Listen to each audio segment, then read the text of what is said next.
Terima kasih, saya bisa lepaskan ini di atas, katanya. Bisa lebih bebas. Saya bukan tamu di jemaat ini, sudah kenal Pastor Don cukup lama. Hanya di tempat ini pertama kali saya masuk. Syukur kepada Tuhan ada tempat seperti ini. Hari ini saya mau kita renungkan, karena 3 minggu lalu kita merayakan Hari Pentakosta. Pada waktu kuasa Tuhan turun dan melahirkan gereja yang meledak dan sampai hari ini tidak bisa di-stop. Waktu kita pikir hal itu, selalu ada kuasa Tuhan yang muncul dalam pikiran. Tapi kuasa Tuhan seperti apa? Banyak anak muda, saya lihat hari ini lebih banyak anak muda. Kami juga layani di Papua, kebanyakan anak muda. Dan banyak anak muda mau supaya Efesus pasal 3 ayat 20 terjadi. Tuhan sanggup melakukan jauh lebih daripada apa yang kita bisa pikirkan dan doakan. Saya mau Tuhan melakukan sesuatu yang di luar pikiran saya dalam hidup ini. Tetapi walaupun ada kemauan seperti itu, mulainya di mana? Dan pada saatnya mau mulai buat sesuatu besar bagi Tuhan, kita berhadapan dengan kekurangan kita sendiri. Kelemahan kita sendiri. Dan pada saatnya itu, Tuhan bisa datang dengan kuasanya. Karena waktu saya bergerak di dalam kelemahanku, Tuhan juga bergerak di dalam kelemahanku. Saya mau mengulangi kata ini, atau kalimat ini. Karena ini kuncinya hari ini. Pada saatnya saya bergerak di dalam kelemahanku, Tuhan juga bergerak di dalam kelemahanku. Matius pasal 14, ayat 22 dan terus. Jangan buka, karena ini cerita yang kita tahu. Waktu Yesus berjalan di atas air menuju perahu di mana murid-murid ada. Dan dia panggil Petrus. Dan dia bilang, hey Petrus keluar dari perahu menuju ke saya. Jalan ke atas air. Dan Petrus tinggalkan perahu dan dia jalan di atas air.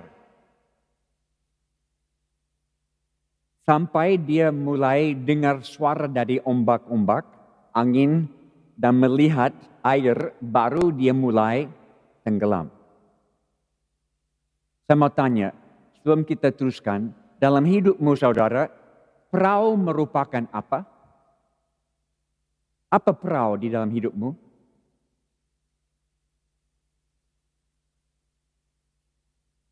Daerah nyaman. Yang kita tahu bisa berfungsi di dalam kondisi seperti ini. Situasi seperti ini, saya bisa hidup efektif. Saya bisa hidup berkemenangan dan saya bisa efektif dalam pelayanan kepada orang lain. Ya, saya tahu itu perahu. Daerah nyaman. Air seperti apa dalam hidupmu? Apa air? Air merupakan apa? Situasi, tantangan yang sehari-hari kita menghadapi. Dan banyak dalam pandemi COVID ini yang kita hadapi. Bali mungkin dapat 10 kali lipat tantangan daripada daerah lain. Selama kita siap keluar dari daerah nyaman, berjalan di tengah-tengah tantangan tapi tidak melihat tantangan tapi melihat Tuhan Yesus, bisa jalan di atas air. Sesuatu yang luar biasa bisa jadi. Tapi pada saatnya kita terfokus kepada tantangan-tantangan, air itu mulai tenggelam. Kita perlu suatu generasi yang mau bangkit dan melebihi batas-batas dari kemampuan mereka masa lalu. Melewati batas dari generasi sebelumnya. Saudara tahu, karena kami banyak melayani anak muda, kami punya gereja anak muda. Dan setiap generasi diwariskan sesuatu dari generasi sebelumnya. Dan mereka terima dan mereka menjalankan, meneruskan, memantapkan. Tapi jarang mereka ciptakan sesuatu yang baru. Biasanya menerima dan meneruskan dan bikin lebih mantap. Kita perlu generasi sekarang dalam pandemi COVID ini yang mau keluar dari batas-batas warisan dari generasi sebelumnya. Atau dalam kata lain, biasanya dalam bahasa Inggris kita pakai istilah think outside the box. Pikir di luar kotak. Saya tidak setuju. Think without the box. Pikir tanpa kotak, bukan di luar kotak, tidak ada kotak sama sekali. Pandemi COVID sudah mengambil kotak. Tidak ada batas-batas lagi. Kita bebas untuk pikir secara gila. Di sini tahu istilah gila? Ini terlalu sopan pagi ini. Gila, G-I-L-A, generasi ingin lawatan Allah. Itu yang kita perlu sekarang. Suatu generasi yang mau mimpi gila, kreatif di luar kotak yang tidak ada sebetulnya. Ini saya pakai istilah sekarang. Saya tidak dengar, saya ciptakan. Generasi TAP, T-A-P. Generasi transformasi akhir pandemi. Generasi transformasi akhir pandemi. Generasi TAP. Itu yang kita perlu. Transformasi segalanya. Tidak ada kotak lagi. Oke, transformasi pujian penyembahan. Dan jangan tersinggung. Karena transformasi pujian penyembahan sekarang, pujian penyembahan tidak ada hubungan dengan musik yang mantap, lighting yang bagus, dan gedung yang luar biasa. Tapi transformasi pujian penyembahan berarti saya memuji Tuhan di pasar waktu beli ikan di pasar. Saya memuji Tuhan waktu jalan di pantai. Saya memuji Tuhan waktu baru bangun ada di mandi air dingin memuji Tuhan. Dimanapun, kapanpun saya punya hubungan memuji Tuhan. Transformasi pujian penyembahan yang tidak dikotakkan lagi dalam satu acara. Saya pikir Bali akan penuh pujian dari Tuhan. Dan akan sangat lain dari yang lama. Oke, pujian transformasi doa. Di mana doa tidak lagi daftar belanja yang kita bawa kepada Tuhan dan minta berkat. Tapi doa menjadi sesuatu yang terfokus kepada penuaian akhir zaman. Bagaimana kami bisa menjalankan rencana Tuhan dalam hidup ini yang sangat terbatas. Kita tidak tahu berapa hari lagi. Dan doa untuk penuaian, bukan untuk kesenangan kami lagi. Doa untuk mereka yang belum percaya, doa bersama mereka yang tidak percaya. Saudara, satu hal yang kami buat dalam 1,5 tahun pandemi ini di Indonesia, beberapa kota, kami kumpul dan berdoa untuk kota. Bukan Kristen, Muslim, Hindu, Buddha, semua berkumpul di tempat dan jaga jarak 1 meter dan menaikkan doa untuk berkat ilahi di atas kota. Karena semua orang mau berkat Tuhan. Mereka semua sadar kita perlu campur tangan Tuhan sekarang. Transformasi doa. Yang tidak terbatas dengan tempat dan jamnya. Transformasi komunitas.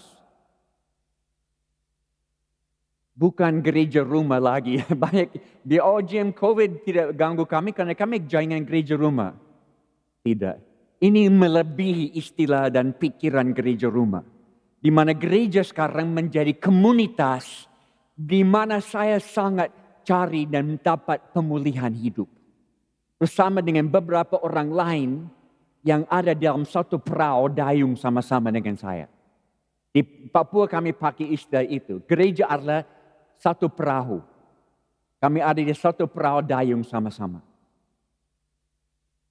Jadi gereja bukan organisasi keanggotaan, tapi komunitas bisa 2, 3, 4 orang di mana kita betul-betul dapat pemulihan hidup. Dan COVID menunjukkan keperluan ini. Jadi semua ini saya mau kita hanya baca 3-4 ayat. Karena why is this important? Kenapa ini penting? Pastor Don saya, generasi kami, waktu kami muda, mungkin di seluruh dunia waktu itu, 80% penduduk terbuka dengan agama, terpengaruh dengan agama. Sekarang, generasimu 15%. Dan dalam COVID, karena banyak aktivitas dan formalitas agama tidak bisa jalankan, banyak jenuh dengan agama, tetapi keperluan rohani sangat tinggi. Pergumulan rohani sangat-sangat tinggi sekarang. Ini sebabnya kita perlu generasi yang mau bangkit sekarang dan tidak bisa tunggu. Tidak ada waktu untuk tunggu. Saya mau baca 3-4 ayat dari 2 Korintus pasal 12. Ayat 7 sampai 10. Ayat yang terkenal. Paulus berkata demikian. Dan supaya aku jangan meninggikan diri karena pernyataan-pernyataan yang luar biasa itu, maka aku diberi suatu duri di dalam dagingku, yaitu seorang utusan iblis untuk menggocoh aku, supaya aku jangan meninggikan diri. Tentang hal itu aku sudah 3 kali berseru kepada Tuhan, supaya utusan iblis itu mundur daripadaku. Tetapi jawab Tuhan kepadaku, cukuplah kasih karuniaku bagimu, sebab justru dalam kelemahanlah kuasa Tuhan, kuasaku menjadi sempurna. Sebab itu terlebih suka aku bermegah atas kelemahanku, supaya kuasa Kristus turun menaungi aku.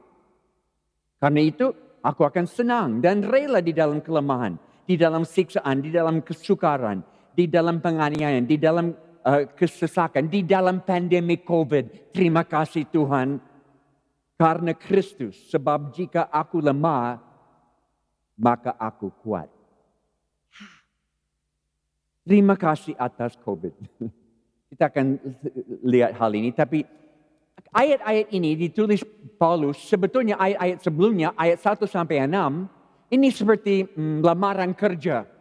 Dia sudah tulis semua kredit yang dia punya dalam hidupnya. Oh, saya mengalami hal-hal yang orang lain tidak alami.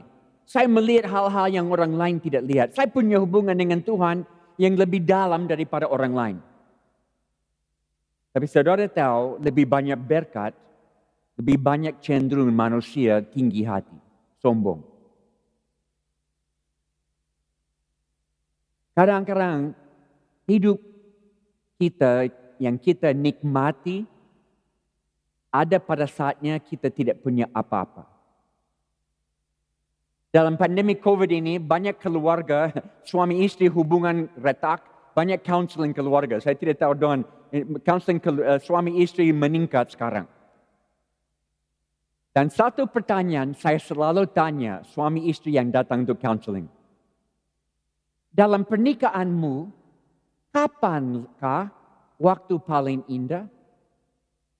Dan tahu, banyak masih single di sini, nanti akan alami. 95% jawab, oh tahun-tahun pertama yang paling indah. Waktu kami tidak punya apa-apa, tapi kami punya teman hidup dan punya Tuhan, cukuplah. Karena waktu kita tidak punya apa-apa, kita tahu Tuhan penting. Kita tidak tahu apa yang kita perlu. Mungkin dalam pelayanan, perlu kendaraan, perlu fasilitas, perlu alat-alat musik canggih, perlu gedung bagus, perlu ini. Sebetulnya mungkin tidak perlu. Atau pribadi, saya rasa perlu ini. Di Papua banyak anak muda bilang, Jim, saya tidak bisa maju karena saya lahir di pedalaman. Kalau saya lahir di kota, saya dapat banyak kesempatan seperti anak lain, saya bisa maju. Tidak. Kamu lahir di mana Tuhan tentukan bagimu. Tidak salah. Satu kali saya di pedalaman di daerah Membramo. ada dengan satu suku di kampung posisinya di samping sungai. Saya duduk dengan mereka, saya tanya, apa yang kalian perlu di sini? Keperluan apa? Jawaban mengejutkan. Mereka bilang, Jim, kami perlu ikan di dalam kaleng. Ikan di dalam kaleng? Ada sungai, banyak ikan. Ikan kaleng kenapa? Karena pernah ada pedagang-pedagang lewat cari kulit buaya. Dan waktu mereka dapat kulit buaya, mereka bayar dengan kaleng-kaleng ikan. Dan mereka pikir, oh ikan di dalam kaleng. Itu yang paling, kami sudah tiba, kami sudah maju. Mereka pikir itu tanda kemajuan. Masuk dunia modern karena makan ikan di dalam kaleng. Kita tidak selalu tahu apa yang kita perlu. Tapi Tuhan tahu. Dan saudara sadar COVID adalah tidak ada sesuatu terjadi di bumi ini kecuali ada izin dari Tuhan. Ayub pun tidak bisa dicoba iblis kecuali dapat izin dari Tuhan. Jadi COVID tidak mengejutkan Tuhan. Tuhan tahu. Dan dia izinkan supaya banyak yang kita bisa sembunyi di belakang aktivitas gereja. Semua diambil satu aktivitas sampai tinggal terbuka semua kelemahan. Apa yang dulu bisa disembunyikan sekarang sudah nyata. Dan kalau kita mau berhadapan dengan itu, bisa ada terobosan. Bisa lihat kuasa Tuhan di dalam kelemahanmu. Tapi banyak orang mau lari dari kelemahan, mau lari dari semua yang mereka lihat sekarang. Oh, harus kembali ke normal. Oh, saya tidak tahu di sini Pastor Don, tapi di Papua COVID ini menimbulkan 3 respons. Pribadi juga organisasi. Ada yang bilang, oh Jim kami bertahan, tunggu sampai bisa kembali normal lagi. Salah, karena tidak akan ada normal lagi. Ada yang kedua, oh Jim kami jaringan gereja rumah. Kalau tidak bisa kumpul, tidak apa-apa, kami tidak terganggu, kami teruskan di rumah. Salah juga. Ada yang ketiga, yang saya ambil posisi ini. Bahwa Tuhan izinkan COVID sebagai berkat untuk loncatkan kita ke depan. Ke tempat-tempat yang kita tidak akan dapat terobosan kecuali ada tantangan ini. Karena tantangan ini membuka pintu untuk kuasa Tuhan datang. There are things happening we will never experience God's intervention except now. Dan saya paling takut COVID akan selesai dan kita belum belajar semua yang Tuhan mau ajar kita. Kesempatan sudah lewat. Saya tidak mau lewat kesempatan belajar semua yang Tuhan mau. Karena tangkap ini. Kita nyanyi, Yesus adalah segala-galanya yang saya perlu.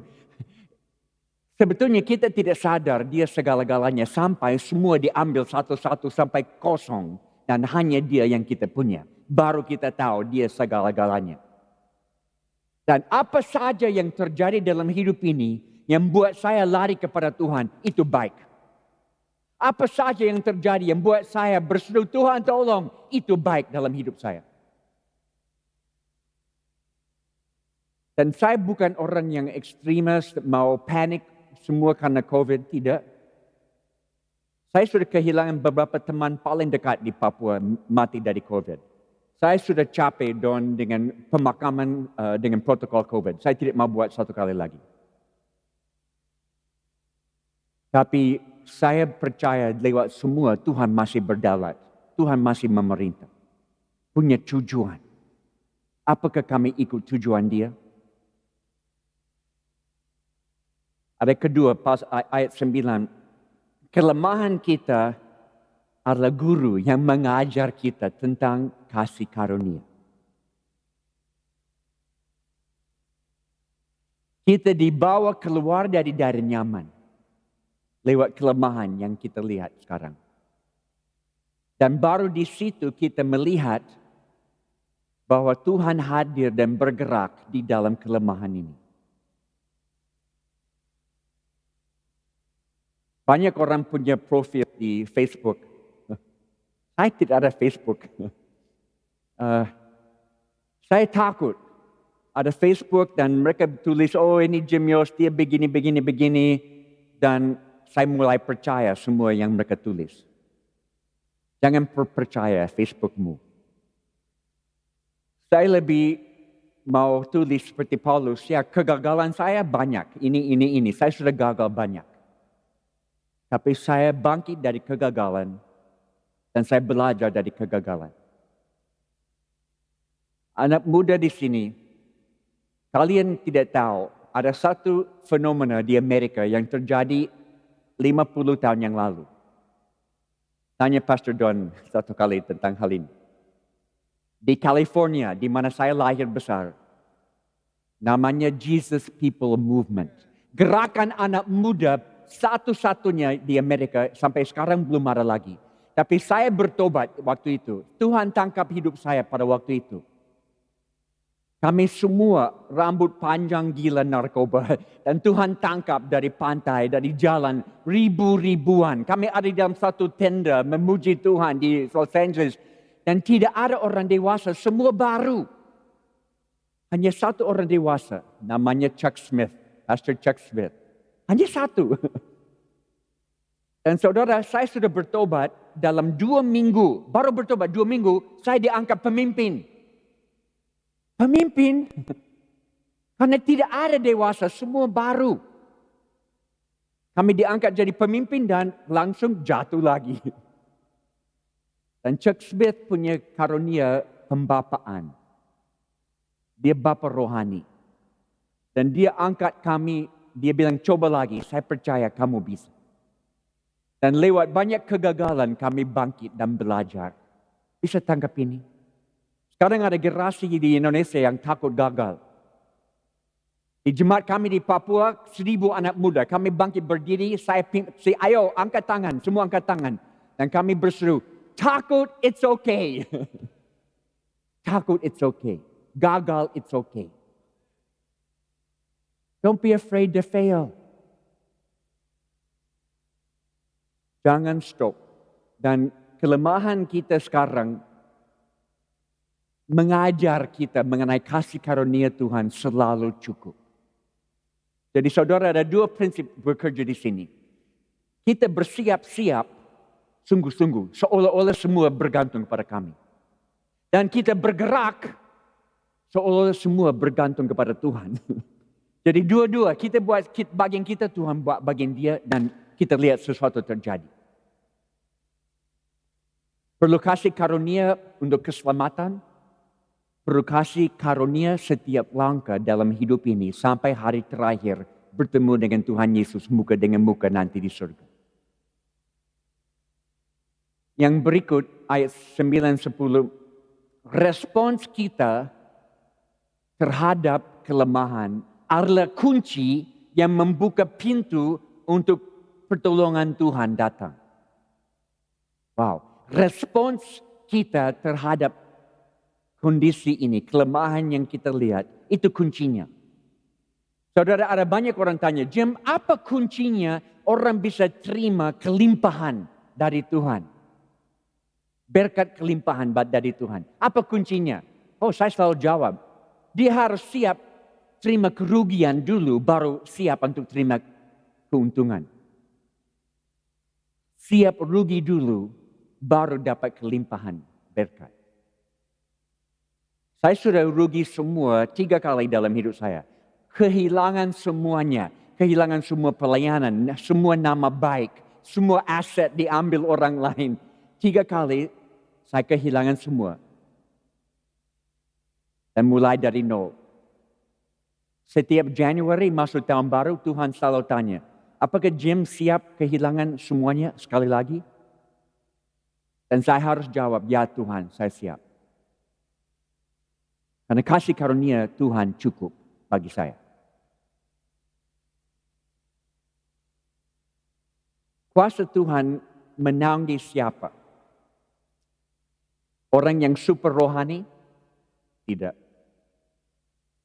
Orang yang jago-jagoan dalam pelayanan? Tidak. Orang yang berespons terhadap proses Tuhan dengan benar.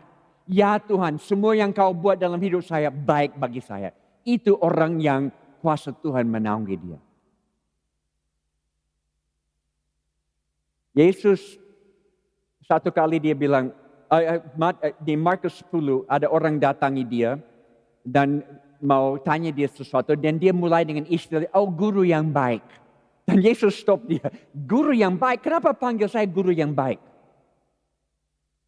Yesus tidak terima kehormatan seperti itu.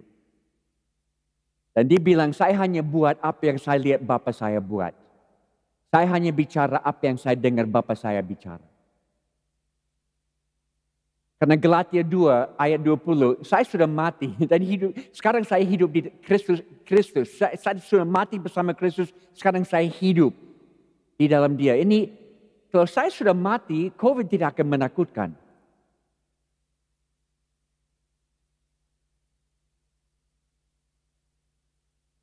Ada satu hero saya dari generasi, semua hero saya dari generasi muda. Malala dari Pakistan yang dapat Nobel Peace Prize beberapa tahun lalu. Dia besar di satu daerah Pakistan yang keras dan perempuan tidak diizinkan, anak-anak perempuan tidak diizinkan bersekolah.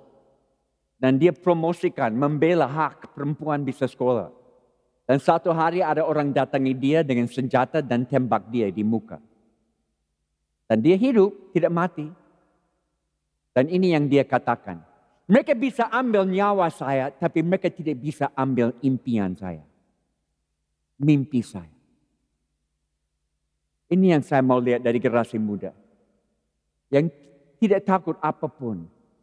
Dan punya mimpi yang mau jalankan apapun harganya. Saya akan bermegah di dalam kelemahanku. Saya akan rangkul kelemahanku. Saya akan bertemu Tuhan di dalam kelemahanku. Saya mau akhir dengan beberapa kesaksian, cerita dari hidup saya. Karena saya tidak berani bicara sesuatu yang saya tidak belajar sendiri dulu. Waktu kami datang ke Papua 40 tahun lebih yang lalu, kami masuk di wilayah yang paling sulit. Karena saya dan istri punya moto hidup bersama. Kami nikah, tinggalkan Amerika, baru nikah bulan Maret di Papua. Dan kami punya moto, kami mau buat pelayanan yang orang lain tidak mau buat atau tidak bisa buat. Kalau orang lain bisa buat, silakan. Saya mau buat pelayanan yang orang lain tidak mau. Jadi kami cari di Papua mana suku paling terisolir yang tertinggal. Dan itu di Perlaman, di selatan, daerah rawa, nyamuk banyak, malaria hebat. Angkatan Laut dari Amerika sudah buat penelitian dan mereka menemukan malaria paling ganas di seluruh dunia di Papua, di tempat kami. 2 minggu di hutan kami ada, saya dapat hadiah datang ke Papua, malaria. Welcome to Papua, malaria. Bukan malaria ringan, malaria 4+4, panas tinggi, muntah-muntah, menggigil, tulang rasa mau hancur, konvulsi, harus dievakuasi dengan pesawat air, dibawa keluar, sembuh kembali, sakit lagi. Setiap bulan sakit. 1 tahun sakit, 2 tahun sakit, 3 tahun sakit terus. Sampai saya tanya Tuhan, apakah saya punya panggilan untuk sakit? Karena saya tidak punya teologi penderitaan. Di Amerika kami punya teologi kemakmuran, tapi tidak ada teologi penderitaan. Saya harus belajar itu di Indonesia. Terima kasih. Di mana saya percaya Tuhan mau menyembuhkan. Saya akan doakan orang sakit. Tapi kadang-kadang dengan tujuan yang Tuhan tahu, dia delay, dia tunda kesembuhan. Supaya kita bisa mencerminkan Yesus kepada banyak orang. Dan saya tidak tahu, sampai ada gerakan 80% suku kami sudah percaya Yesus. Gerakan besar. Dan saya ada di satu rumah tradisional dan kami bakar sagu di api dan ada satu bapak bilang, Jim, kami lihat Jim sakit terus 1 tahun, 2 tahun, 3 tahun pertama. Masih ingat? Oh ya, saya ingat, tidak bisa kembali. Tidak bisa lupa hal itu. Mereka bilang, Jim, kami lihat Jim sakit. Dievakuasi keluar dengan pesawat, kami pikir dia tidak akan kembali di sini. Tapi kembali. Jatuh sakit lagi, dibawa keluar. Kami pikir dia tidak akan kembali. Tapi kembali. Ini mulai bicara kepada hati kami bahwa Jim bawa berita yang begitu bagus. Kami harus dengar ini. Bisa tangkap ini? Tuhan pakai penderitaan dalam hidup saya sebagai persiapan bagi Injil dalam hidup mereka. Dan kalau saya bisa sakit supaya satu suku datang kepada Tuhan, why not? Kenapa tidak? Karena tujuan hidup ini bukan kesenangan saya, bukan kepuasan saya, tapi mau memenuhi panggilan Tuhan. Saya mau akhir dengan ini, COVID. Waktu COVID datang ke Papua, kami gereja pertama yang tutup. Kami gereja terbesar di Papua. Semua anak muda, sekitar 1,000 anak muda. Semua dari latar belakang yang kacau. Mengasihi Tuhan dengan segenap hati. Tapi waktu COVID datang, kami tutup. Minggu depan, kami buat semua di rumah-rumah dan buat live streaming doang. Karena anak muda tahu, saya tidak tahu live streaming, tapi anak muda semua tahu. Jadi saya duduk di depan dengan 4 pemimpin, tidak ada musik, kami a cappella. Menyembah Tuhan spontan dan saya buat PA induktif. Kami nikmati. Tapi ada problem. Terlalu popular. Ribuan orang nonton. Habis itu saya duduk dengan pemimpin dan saya tanya, kalau Tuhan Yesus di dunia ini, apakah dia akan live streaming? Kami pikir-pikir akhirnya kami tutup. Bukan karena live streaming salah, jangan salah mengerti. Tujuannya. Banyak orang pakai live streaming untuk bersaing, cari likes, cari orang senang. Tujuannya harus amanat agung, memuridkan bangsa-bangsa, bikin murid yang bikin murid yang bikin murid. Jadi pemuridan adalah hasil yang kita harapkan, bukan entertainment. Jadi kami mulai discovery keluarga, di mana kami buat bahan dan kami buat bahan untuk adults, untuk remaja, untuk pemuda, untuk anak-anak kecil. Dan semua bisa buat di rumah dengan anak-anak sendiri. Sekolah minggu tidak ada lagi, kembali ke rumah. Dan ini booming seluruh Indonesia. Ribuan orang pakai Discovery Keluarga setiap minggu. Dan mereka menyembah Tuhan, belajar tentang Tuhan di rumah dan jalankan. Bikin murid yang bikin murid di rumah. Ini tidak akan kami buat kalau tidak ada COVID. Terima kasih Tuhan. Dan kami waktu COVID izinkan, pemerintah izinkan kami ibadah dengan protokol seperti ini. Kami 600 anak muda hari Minggu, hari ini, jam ini. Tapi jaga jarak semua. Tapi setengah di dalam, setengah di luar. Itu baik. Kami gereja 2 model sekarang. Yang penting hadir atau di rumah, bikin murid yang bikin murid yang bikin murid. Ini it's all about pemuridan. It's not about entertainment. Jadi ini yang saya mau pesan hari ini.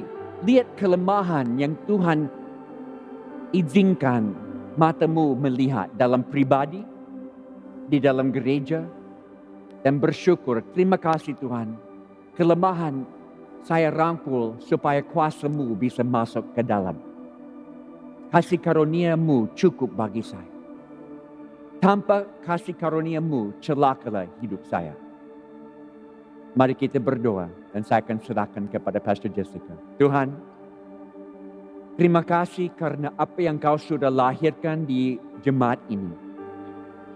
Dan saya minta Tuhan, loncatkan mereka ke depan. Buat sesuatu di luar dugaan mereka. Lewat COVID, lewat ekonomi, lewat apapun yang Kau mau pakai. Kami beri izin Tuhan buat kehendak-Mu di bumi ini dengan cara yang Kau pilih dan tidak harus minta izin dari kami. Kami mengerti atau tidak mengerti, yang penting Tuhan yang pimpin. Tuhan tetap berdaulat. Dan bawa kami di tengah-tengah kehendak-Mu. Di mana kami menemukan kuasa-Mu. Kelemahan kami bukakan. Kami tidak punya apa-apa. Kami bangkrut di depan-Mu Tuhan. Secara fisik, secara emosional, secara rohani kami bangkrut. Dan kami perlu Engkau. Penuhilah kami. Supaya kami bisa mencerminkan Yesus minggu ini. Kepada semua orang yang kami ketemu. Dalam nama Yesus kami kunci kebenaran ini. Benih-benih di dalam tanah yang baik akan menghasilkan buah yang baik. Dan tidak ada satu kuasa pun yang bisa rampas benih ini dari hati kami. Dalam nama Yesus kami terima. Dalam nama Yesus kami janji kami akan berlaku firman-Mu. Haleluya. Amin.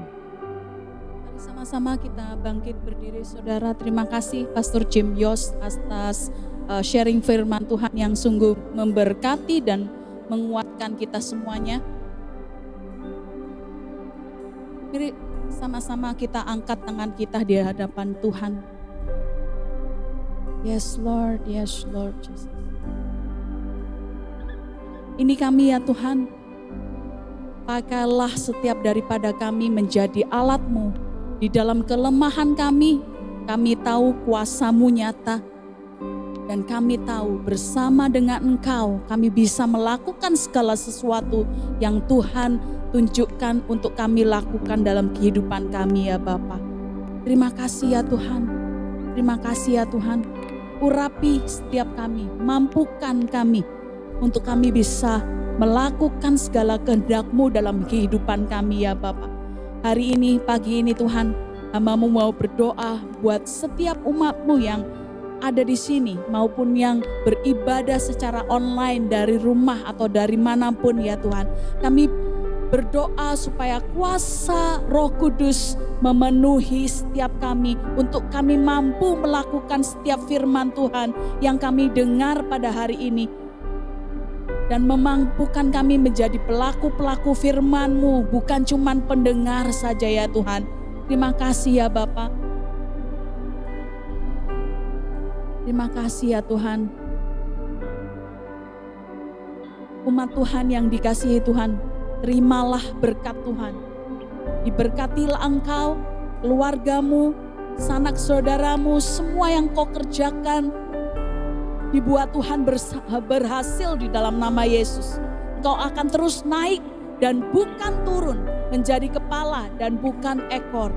Kalau engkau dengan baik-baik mendengarkan suara Tuhan Allahmu yang kusampaikan kepadamu pada hari ini. Berkat dari Allah Bapa, cinta kasih Tuhan Yesus Kristus, persekutuan kekuatan dari Roh Kudus menyertai kita semua sehingga sepanjang hidup kita menjadi pelaku-pelaku firman Tuhan. Di dalam nama Yesus, semua umat yang percaya katakan amin. Amin. Selamat hari Minggu saudara. Tuhan Yesus memberkati kita semuanya.